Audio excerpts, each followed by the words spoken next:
शेतकरी मित्रांनो, राम राम, नमस्कार. सर्व शेतकरी बांधवाचे बातमी शेतकऱ्यांच्या कामाचीच या आपल्या यूट्यूब चॅनलवर पुन्हा एकदा हार्दिक स्वागत आहे. शेतकरी मित्रांनो, आपण जर कांदा उत्पादक शेतकरी असाल तर 100% हा व्हिडिओ पूर्ण बघा.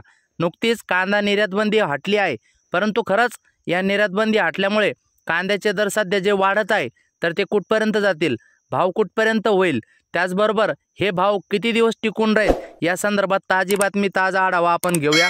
विनंती आहे, नवीन आला असाल तर चॅनल एकदा सबस्क्राईब करा, पण प्रत्येकाने हा व्हिडिओ पूर्ण बघा तरच तुम्हाला पूर्ण डिटेल कळेल. कांदा निर्यात खुली, मात्र अटी शर्तींचा खोडा. प्रति टन $550 निर्यात मूल्यासह 40% निर्यात शुल्क लागू. मित्रांनो, बातमी पूर्ण सविस्तर समजून घ्या, तरच तुम्हाला येत्या काळात कांद्याची काय अवस्था असेल हे तुम्हाला कळेल. केंद्र सरकारने कांदा निर्यात बंदी उठवली, पण कांद्याची निर्यात वाढून भाव जास्त वाढणार नाहीत याचीही काळजी घेतली.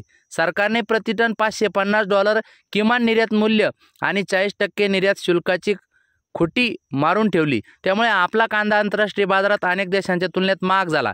यामुळे कागदोपत्री निर्यात उठवली असली तरी प्रत्यक्षात निर्यातीला लगाम लावलेला आहे.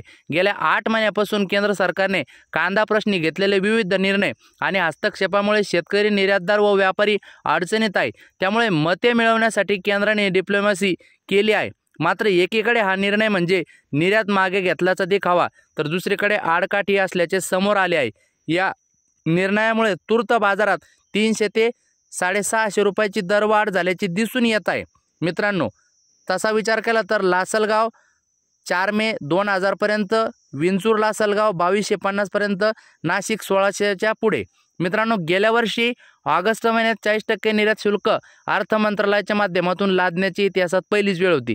त्यानंतर पुन्हा शुल्क मागे घेत प्रति टन $850 किमान निर्यात मूल्य लागू केले. त्यानंतर हा निर्णय मागे घेत लेट खरीप हंगामात कांद्याची आवक होत असताना निर्यातबंदीचा निर्णय घेतला. त्यामुळे कांदा उत्पादकांच्या अडचणीत वाढ झाली. पहिल्यांदाच दीर्घकाळ निर्यातबंदी राहिली. कांदा उत्पादकांचा रोष शमवण्यासाठी केंद्राने राष्ट्रीय सहकारी निर्यात मर्यादित या संस्थेला 99,150 टन कांदा निर्यातीला परवानगी दिली. मात्र अपेक्षित निर्यात झाली नाही. शेतकऱ्यांना लाभ नसल्याने त्याचा मतावर परिणाम होण्याचा धोका समोर आहे. दरम्यान गुजरातचा 2000 टन पांढरा कांदा निर्यातीला परवानगी दिल्याने केंद्रावर टीकेची झोड उठली. आता निर्यात खुली झाली असली तरी कामकाजास वेग येणार नाही असे निर्यातदारांचे म्हणणे आहे. हा निर्णय लोकसभेच्या तोंडावर मताच्या फायद्यासाठी शेवटच्या 3 टप्प्यातील 14 लोकसभा मतदारसंघ समोर ठेवून घेतलेला आहे. मात्र निर्यात वाढणार नसल्याची दरवाढीची अपेक्षा धूसर ठरत आहे.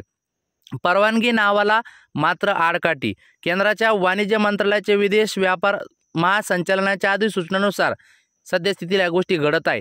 सरकारने कांदा निर्यातबंदी हटवली, मात्र त्यातही किमान निर्यात मूल्य लागू केले आहे. सरकारने कोणत्या अटी शर्तीशिवाय कांद्याची निर्यात खुली करावी. नुकसान भरपाई म्हणून सरकारने शेतकऱ्यांना प्रति क्विंटल ₹2000 दरातील तफावत भरपाई सुद्धा द्यावी. भारत दी गोळे अध्यक्ष, महाराष्ट्र राज्य कांदा उत्पादक शेतकरी संघटना.